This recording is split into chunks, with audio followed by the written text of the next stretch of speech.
আসসালামু আলাইকুম। আবারও আপনাদের সামনে নিয়ে আসলাম নতুন একটি মাসআলা। তো আমার ভিডিও এর আগে যে সমস্ত মাসআলা ছিল, যারা দেখেছেন আমি আশা করি তারা অবশ্যই উপকৃত হয়েছেন। তো আজকে আমি যে মাসআলা বলবো সেই মাসআলা হলো, যদি আমাদের সিজদার ভিতরে আমরা যে সিজদাতে তাসবিহ বলি, এই তাসবিহ যদি আমরা ভুলে যাই তাহলে আমাদের করণীয় কি? তো চলুন শুনে আসি, সিজদাতে যদি আমরা তাসবিহ ভুলে যাই তাহলে আমরা কি করব? প্রথমত সেজদা দেওয়া হলো ফরজ। এই নাক এবং কপাল ঠেকাইতে হবে নামাজের ভিতরে।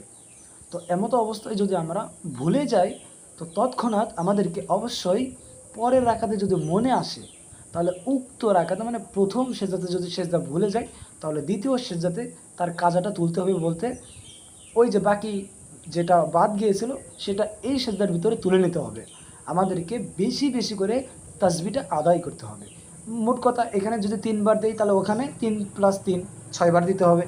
এইভাবে যদি আমরা যেটা বাদ গেছে সেটা যদি আদায় করি তাহলে আমাদের সেজদা আদায় হয়ে যাবে। সুতরাং আরও নতুন নতুন মাসআলা জানার জন্য অবশ্যই একটা কমেন্ট বলে যাবেন এবং আইডিটা ফলো করে যাবেন। ইনশাআল্লাহ আপনাদের যে দৈনন্দিন জীবনের সমস্ত মাসআলার বিস্তারিত ভিডিও পাঠিয়ে দেবো ইনশাআল্লাহ। আল্লাহ আমাকে তৌফিক দান করুন। ধন্যবাদ। আসসালামু আলাইকুম ওয়া রাহমাতুল্লাহি ওয়া বারাকাতুহু।